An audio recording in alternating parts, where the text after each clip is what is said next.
بسم اللہ الرحمن الرحیم۔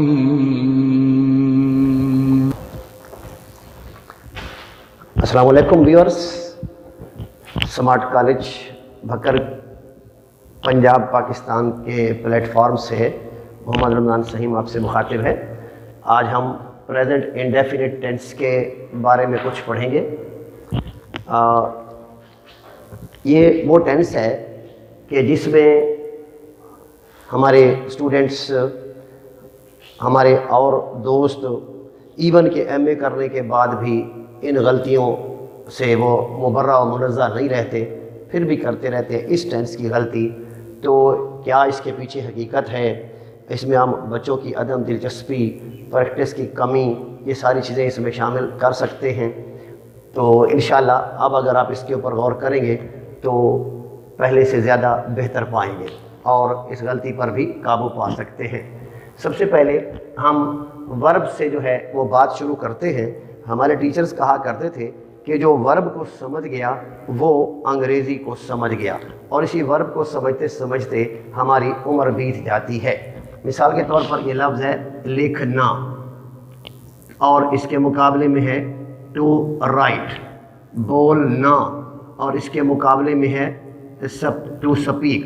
تو نون الف نا ادھر مشترک آ رہا ہے، اس کے مقابلے میں ادھر ٹو مشترک آ رہا ہے۔ اگر ہم ٹو کو نکال دیں، ادھر سے ہم نون الف نا کو نکال دیں، تو باقی چیزوں پہ غور کریں کہ کیا بچ جاتا ہے۔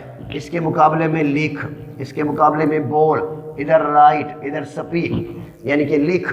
اب یہ وہ لفظ ہے جو ہر ٹینس میں موجود ہوتا ہے، کم نہیں ہوتا۔ مثال کے طور پر جیسے عربی میں لفظ ہوتا ہے ایک زارابا، زارابا، اب یہ وہ مادہ ہے، یہ وہ لفظ ہے، حرف ہیں 3 حروف جو کبھی بھی مزید کم نہیں ہوتے۔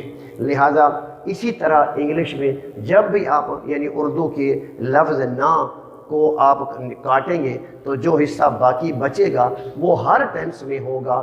اس کے بعد جو مختلف اضافے ہوں گے وہ ہمارے ٹینس کی نشانیاں بنیں گے۔ مثال کے طور پر لفظ لکھ، اس میں آپ نے بڑھا دیا تا ہے، لفظ لکھ اس میں آپ نے بڑھا دیا تا ہے، آپ نے لفظ لکھ اس میں آپ نے بڑھا دیا رہا ہے، چکا ہے، تا رہا ہے۔ تو یہ ہمارے پاس 3-4 نشانیاں بن گئی۔ اچھا ہم بڑھا لیتے ہیں الف، چھوٹی یہ، بڑی یہ، تا تھا، تی تھی، تے تھے، اور حمزہ چھوٹی یہ، اور یہ الف یا، حمزہ بڑی یہ، اور اسی طرح رہا تھا، چکا تھا، تا رہا تھا۔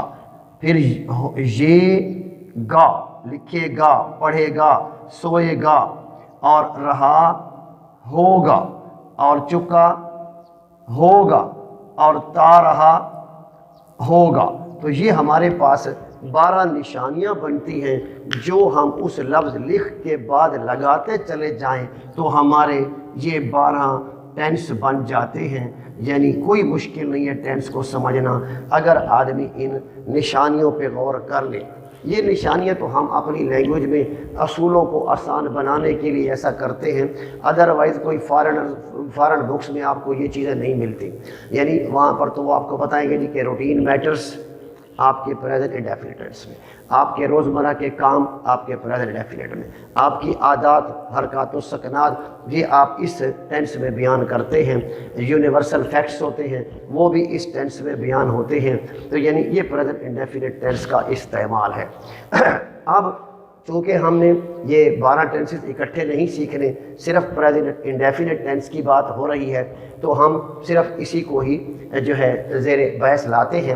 سب سے پہلے جی ہمیں اس کی یہ شکلیں ملتی ہیں کہ جی he goes, she goes, it goes, they go, we go, you go, یہ ہمیں انگلش میں اس کی شکلیں ملتی ہیں۔ اردو میں ہمیں اس کی شکلیں یوں ملتی ہیں، وہ لکھتا ہے، وہ لکھتی ہے، وہ لکھتے ہیں، میں لکھتا ہوں، ہم لکھتے ہیں۔ آپ کو یہ اردو میں نشانیاں ملتی ہیں، یہ آپ کو انگلش میں اس کا ترجمہ ملتا ہے۔ تو ہم اس کو کیسے یاد کریں گے، کیسے ہمیں یاد رہے گا؟ یہ دیکھیں جی کہ یہاں 2 کیٹیگریز بن رہی ہیں کہ جی ہی گوز پہلی فارم استعمال ہو رہی ہے، اس کے بعد ایس یا ای ایس آ رہا ہے، پہلی فارم استعمال ہو رہی ہے لیکن اس کے بعد کوئی ایس یا ای ایس نہیں آ رہا، تو اس بات کو مد نظر رکھتے ہوئے ہم نے اس کو 2 کیٹیگریز میں بانٹ دیا کہ جی ہی، شی، اٹ، یہ بات ہمیں اکثر سکھائی جاتی ہے، یعنی third person singular, third person singular, واحد غائب، تھرڈ پرسن سنگولر واحد غائب۔ ذرا پرسن آف پروناؤن پہ غور کریں، متکلم فرسٹ پرسن آئی اور وہی اس میں شامل ہیں، سیکنڈ پرسن اس میں یو، یہ واحد جمع دونوں کے لیے استعمال ہوتا ہے، تھرڈ پرسن واحد بھی ہے، جمع بھی ہے، سنگولر بھی ہے اور پلورل بھی ہے، اور اس کے بعد جو ہے تھرڈ پرسن، یہ جو ہمارا جو ریلیٹڈ بات ہے جس سے، وہ ہے یہ تھرڈ پرسن سنگولر، یعنی کہ واحد غائب جسے کہتے ہیں آپ ہی، شی، اٹ۔ ایک تو بات ہو گئی یہ کہ ہی، شی، اٹ کے ساتھ آپ نے ایس یا ای ایس لگانا ہے، لیکن بعض اوقات ہی یا شی یا اٹ نہیں ہوتے، تو پھر ہمیں کیا کرنا چاہیے؟ تو اس کے لیے یہ ہے کہ جی ہی، شی، اٹ یا واحد نام کے ساتھ ہم ایس یا ای ایس لگائیں گے تو ہمیں یعنی یہ جملہ بنانے میں آسانی ہو جائے گی اور ٹھیک بنے گا۔ مثلا پرندہ اڑتا ہے، دا برڈ فلائز، پرندے اڑتے ہیں، برڈز فلائی، اب جمع ہو گیا، ادھر سے ایس آپ کا ختم ہو گیا، یعنی کہ دا برڈ فلائز یعنی پرندہ اڑتا ہے، اٹ فلائز، اور پرندے اڑتے ہیں جمع ہو گیا تو دے فلائی، اب ایس آپ کا نہیں بڑھے گا، تو لہذا یہ ہو گیا ایس یا ای ایس کا چکر۔ باقی ایک اور آگے سپیلنگ رول میں باتیں آ جاتی ہیں کہ بھئی ای ایس کہاں لگتا ہے، صرف ایس کہاں لگتا ہے، وہ سپیلنگ رول کا حصہ ہے کہ G O, S H, double S, X اور سی ایچ، ان کے ساتھ اگر آخر میں ورب کی یہ والی چیزیں آ جائیں تو آپ ان کے سپیلنگ میں ای ایس بڑھا دیں، جیسے ریچ سے ریچز، پریچ سے پریچز، پنش سے پنشز، اور اگر وائی آ جائے اور اس کے بعد پہلے واول نہ ہو تو پھر وائی کو کاٹ کے آئی ای ایس لگا دیں۔ مثلا یہ جی لفظ ہے جی ٹرائی، تو یہ اب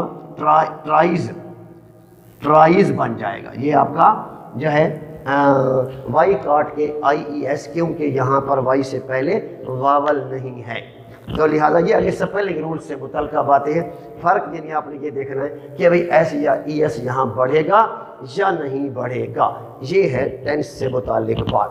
تو اب the bird flies, birds fly, اسی طرح ایک اور مثال لے لیتے ہیں، میری ماں کھانا پکاتی ہے، واحد ہے، مائی مدر کوکس میل، ایس بڑھا، میری بہنیں کھانا پکاتی ہیں، بہنیں جمع ہو گیا، سسٹرز، مائی سسٹرز کوک میل، تو اب یہاں پر آپ کا ایس نہیں بڑھا کیونکہ جمع ہو گیا ہے۔ نفی بنانے لگے، شی ہیلپس دا پور اور she does not help the پور، جہاں پر وہ ایسے بڑھایا تھا ہی، شی، اٹ یا واحد نام، اس کے ساتھ ڈز ناٹ سے نفی، اور جہاں پر نہیں بڑھایا تھا وہاں ڈو ناٹ سے نفی، یعنی دے ہیلپ دا پور، they do not help the پور، ٹھیک ہے جی۔ اور اسی طرح سوالیہ میں شی ہیلپس دا پور، ڈز شی ہیلپ دا پور، واحد ہے، اور Y does she help the پور، اگر یعنی سوالیہ الفاظ اگر آپ کے استعمال ہوتے ہیں تو وہاں پر why does she help the poor, یعنی یہ بھی ساتھ ہیلپنگ ورب، یہ بھی ساتھ آئے گا اور یہ بھی آئے گا، اور اگر ہو آ جائے تو اس کے ساتھ کوئی ڈو ڈز ڈیڈ نہیں لگتا، ٹھیک ہے جی، تو وہ ہو جائے گا ہو لوز دا پور، ہو ہیلپس دا پور، وہ آپ کا یو ہو جائے گا۔ تو یہ ہے تھے بیٹا پریزنٹ انڈیفینٹ ٹینس سے متعلق کچھ مختصر سی باتیں۔ تو یہ ویڈیوز بنانا کوئی اتنا آسان کام نہیں ہے کہ اس کے اوپر اگر ہم تفصیل سے جائیں تو یہ 1 گھنٹے سے بھی بڑی ویڈیو بن جاتی ہے، پھر جن کے لیے اپلوڈ کرنے میں بھی مسائل ہوتے ہیں۔ بار کے ابھی آپ کو سمارٹ کالج کے پلیٹ فارم سے یہ اس طرح کی کئی ایسی چیزیں عجیب و غریب ملیں گی جن سے آپ کا کام بہت آسان ہو جائے گا، اور کافی بچوں کو پرابلمز رہتی ہیں اس ٹینس کو سمجھنے میں، تو انشاءاللہ اس لیکچر کو سننے کے بعد ان کا کافی مسئلہ حل ہو گیا ہوگا۔ اللہ حافظ۔